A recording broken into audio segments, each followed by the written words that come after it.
move. Look, I'm just going to throw this one out there. This is not necessarily exactly what I think could happen. The Cowboys trading up to get a star wide receiver in the draft, doing something they haven't done in forever. They've been so conservative when it comes to the draft and really free agency that this year, I'm going to use this as an example of something they could do to be a little bit, crazier, a little nuttier. Jerry Jones needs to get out of his head and start pulling the trigger on things that he's thinking. So whether it's trading up to get a wide receiver, going and paying a running back, whatever it takes, they need to be aggressive this offseason. I'm throwing out the wide receiver one as just an example of what the Cowboys should do this offseason. Harry, your thoughts? So they're sitting at number 12, and if you're going to trade up and get a wide receiver, we know Travis Hunter is going to be gone within the first 3 picks, if not the first pick. Then that wide receiver will be Teteroa McMillan, T-Mac from Arizona. I like him as a prospect. You talk about a 50-50 guy, a guy that can get loose in the open field as well, strong at the catch point. So I actually like this move. Yeah, and look, how about Ashton, that? I didn't even I think would say that Ashton much. Genty. That was much more sophisticated thought process. Yeah, well, that's why we have him. Ashton Genty, maybe a player the Cowboys need to bolster that running game, Mike T. I love that because Ashton Genty could really calm down a lot of things that they're struggling with, which is pass protection, an undersized defense. Best way to help an undersized defense is keep him on the sideline, something that Genty could do. And I think Travis Hunter probably lean more DB in the NFL, even though he'll have an offensive package coming his way. Speaking of the Cowboys, Dak Prescott had this to say about the Super Bowl champion Eagles and how close he believes his team is to catching them. I feel like we compete with the Eagles and beat them for the most part when we've played them. I don't want to say check the record when they're the guys holding the trophy right now. So credit to them. They've earned it and they deserved it by all means. But, yeah, very close, especially when you even watch the NFC game, the NFC Championship. And those two teams that we battle against each and every year a couple of times. And, as I said, feel confident about we've gotten the better part each and every time. To see it in such a dominating fashion, credit to them. It's our turn and it's on us. All right, so good for Dak talking to the media at what was clearly a charity event in DFW. And Harry, you are clearly miffed by those Dak Prescott comments. Why? Yeah, Grandma growing up used to tell me a lie don't care who tells it. Dak Prescott, that back part of that statement we just heard, that's clearly a tall tale. I do not view the Dallas Cowboys as being closer to Washington Commanders or the Philadelphia Eagles right now. The Dallas Cowboys lack a run game. They're one-dimensional offense. And then when you look at them defensively, they struggle to stop the run. You have two teams in your own division that are second and third in the Philadelphia Eagles and the Washington Commanders in rushing the football. So if you can't be balanced offensively and then stop the run on the defensive side of the ball, and on top of that, you're in cap hell, I don't understand how you're close when it comes to winning a championship. Jeff Darlington, you see it a bit differently. I do. I'm not trying to completely defend Dak here, but I will say that I can appreciate where he's coming from in terms of optimism when he looks back at, first of all, where the Eagles and the Commanders were 1 year ago from this point, neither of which were really looked at as Super Bowl contenders. The second of which is his record against those teams. When he's on the field, he's 3-1 over the last 2 years against the Commanders and Eagles. The Cowboys are 1-3 when he's not there. He has to be healthy. They have to get better. They need to do things like the Eagles did last year by acquiring Saquon Barkley.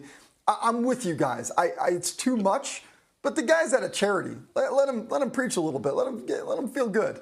Mike Taylor, I mean, because for the kids.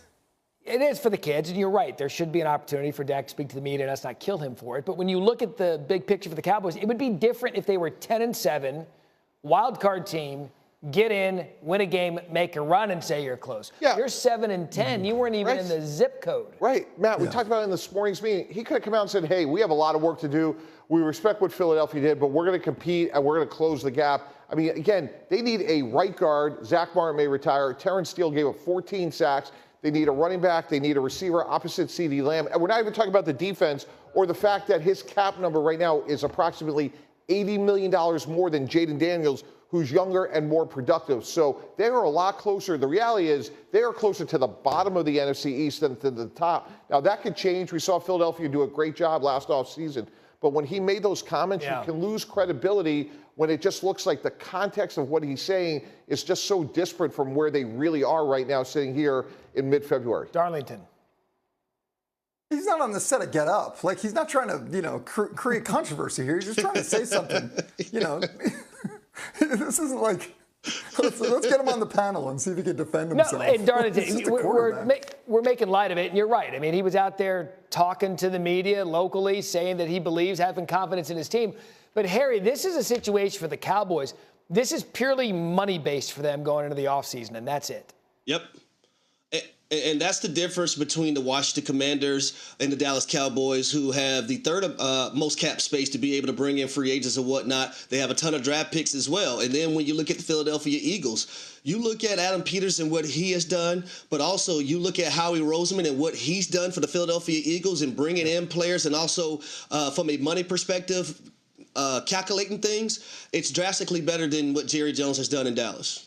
Jerry Jones said he was all in last year, infamously. We'll find out how he approaches that this year. Gentlemen, great stuff all morning. Time for bold predictions as we hit the NFL offseason. Mike T, your bold prediction is what? The aforementioned Myles Garrett going to the Detroit Lions, Matt. This just makes too much sense. If you're the Detroit Lions, you have a chance to win right now. And when you have to beat San Francisco, Philadelphia, Green Bay, Minnesota, you got to beat some great passing games. You have Aiden Hutchinson coming off of injury, like the Za'Darius Smith addition, but go get a Hall of Famer in his 20s. He may get you over the hump. And if you're Cleveland, you're rebuilding, get as many assets as you can get. Jeff Darlington, your thoughts? I actually think the Lions would be just fine with Aiden Hutchinson alone, but I do see what the Eagles did. You can never have too much of a defensive front, so certainly not hating on it. If they did acquire him, it certainly does feel like it would put the Lions in a different stratosphere. It would be unfair if the Lions got more defense and got more talent. Okay, Harry, your turn. Your bold prediction is? Yeah, I'm going with quarterback for the Washington Commanders, Jaden Daniels. He's going to win MVP of the National Football League in 2025. This is a guy that we know that's a dual-threat quarterback, cool, calm, and collected at all times, protects the football. We know when it comes to fourth down, there's a high chance that he's going to be able to convert, whether he's rushing the football or passing it with his arm. I believe in Jaden Daniels. You got you one, Commanders. Hey, look, we saw enough out of him his rookie season to make you believe. Mike Tannenbaum, your thoughts? I like it. I mean, from day one, rep one, this guy has exceeded expectations. And you watch them in the playoffs, they go up to Detroit, they come out, no huddle. It's never been too big for him. I think the ceiling is limitless for Jaden Daniels. I like this. I think this team is extremely intriguing. And by the time we get to September, we may be talking about an MVP candidate and a bona fide contender in Washington. Yeah, what a fun division this would be if you got an MVP candidate against the Super Bowl champion Philadelphia Eagles. Okay, spin the book, boy. What is your big offseason? We are back on Get Up and back for sneaky Hembo time for Harry. Which active player has recorded at least a dozen sacks in the most seasons during his career? Ooh. I'm going to go, God, it's between TJ Watt and Myles Garrett. I'm going to go with TJ Watt. TJ Watt. Hembo says. Oh, yeah. Oh! Hembo, why don't you tell America who got that right up here? Got it right. Got it right. There you go. It's not like Harry had the whole commercial break to talk about it, and then he just sat there and stared at the camera for 30 seconds.